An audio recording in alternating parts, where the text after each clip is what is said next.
Circle വന്നിട്ടുണ്ട്, വിളിക്കുന്നു. ഓഹോ, ഇത്ര നമ്പർ ഒന്ന് വരാൻ പറയാറില്ലേ സർക്കിൾ? ആളും തരം അറിയാതെ കൈപൊക്കിയാലേ പൊക്കിയെടുത്ത് കോർപ്പറേഷൻ പിപ്പെ തള്ളും. എന്താ സംശയമുണ്ടോ? അയ്യേ, നിങ്ങളത് കാര്യമാക്കിയോ? കലാകാരന്മാരായതുകൊണ്ട് തമാശ പറഞ്ഞാൽ മനസ്സിലാവുമെന്ന് വിചാരിച്ചു.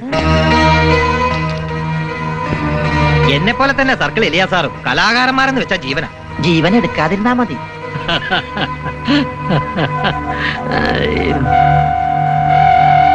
എന്തിനാ ജീവൻ എടുക്കുന്നത്? നമ്മളതിന് തെറ്റൊന്നും ചെയ്തിട്ടില്ല.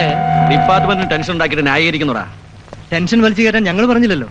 അഭിനയവും കഴിഞ്ഞ് സമാധാനപരമായി വാടക ജീപ്പിൽ പോയ ഞങ്ങളെ ചേസ് ചെയ്ത് പിടിച്ച് ഡിപ്പാർട്ട്മെന്റിന്റെ പെട്രോൾ ഇറച്ചി എന്തിനാ? യൂണിഫോം ഇട്ടാണ് റോഡിൽ കൂടെ നടക്കുന്നത്. നിന്റെയൊക്കെ അഭിനയം ഉണ്ടല്ലോ, അതങ്ങ് അങ്കമാലി മതി. അങ്കമാലി അതെവിടെ? എന്റെ സ്റ്റേഷൻ അതിർത്തി കിടന്ന് വിളച്ചിൽ കാണിച്ചാലുണ്ടല്ലോ, സൂര്യനെ കാണിക്കല ഞാൻ. ചന്ദ്രനെ കാണിക്കോ? നമസ്കാരം. നമ്മള് കോമഡിയനാണല്ലേ? ആകണമെന്നുണ്ട്. ആരും ആക്കുന്നില്ല സാർ. അത് ശരി. സാർ, മൂന്നിനെ അങ്ങ് അകത്താക്ക്. 3-4 കോമഡി നമ്പർ പഠിപ്പിച്ചിട്ട് അങ്ങ് വിട്ടാ മതി. ഇതിനകത്ത് ഇൻസ്റ്റിറ്റ്യൂട്ട് ഉണ്ടോ? ധൈര്യോടെ പിശാച്. വാ വാ വാ, കേറ് കേറ്. ഞാനൊരു കോമഡി